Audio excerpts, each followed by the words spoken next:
നിങ്ങളുടെ മനസ്സിന്റെ അംഗീകാരം ചുറ്റിക അരിവാൾ നക്ഷത്ര മലയാളത്തിൽ നൽകണമേ എന്ന് നിങ്ങളോരോരുത്തരോടും അഭ്യർത്ഥിച്ചുകൊണ്ട്, നിങ്ങളുടെ പിന്തുണകൾ അഭ്യർത്ഥിച്ചുകൊണ്ട്,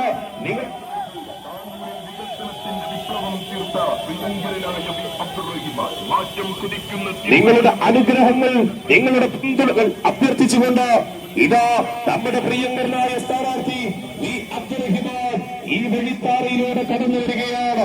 പ്രിയപ്പെട്ടവര്, നിങ്ങളുടെ വിലയേറിയ വോട്ടവകാശം ചുറ്റിക അരിവാൾ നക്ഷത്ര മലയാളത്തിൽ നൽകണമേ എന്ന് ഇന്നാട്ടിലെ ഓരോ വോട്ടറോടും വിനയത്തിന്റെ ഭാഷയിൽ അഭ്യർത്ഥിക്കുന്നു.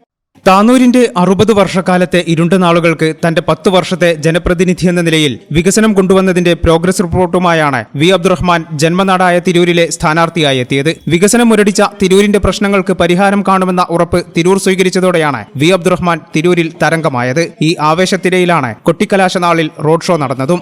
വാദ്യമേളങ്ങളുടെയും ചെങ്കൊടിയേന്തിയ ഇരുചക്രവാഹനങ്ങളും മറ്റു വാഹനങ്ങളുമടക്കം നൂറുകണക്കിന് വാഹനങ്ങൾ അണിനിരന്ന റോഡ് ഷോ തിരൂർ ആലിഞ്ചുവടിയിൽ നിന്ന് ആരംഭിച്ചു. തുടർന്ന് Payyanangadi, Tirur town, city junction, Thrikkandiyur, Kejippadi, Vadakkeyangadi, Pariyapuram, Vakkad, Paravanna, Pachattiri, Poongottukulam, Thazhepalam തുടങ്ങി പൂക്കയിലിൽ സമാപിച്ചു. റോഡ് ഷോയ്ക്ക് LDF നേതാക്കളായ advocate P Hamzakutty, advocate Gafoor P Lillees, TJ Rajesh, Pimpurath Sreenivasan, E Alavikutty, Parappurath Kunjutty, CP Bapputty, K Latheef, VK Yusuf എന്നിവർ നേതൃത്വം നൽകി. ഈ ചാനൽ ന്യൂസ് തിരൂർ.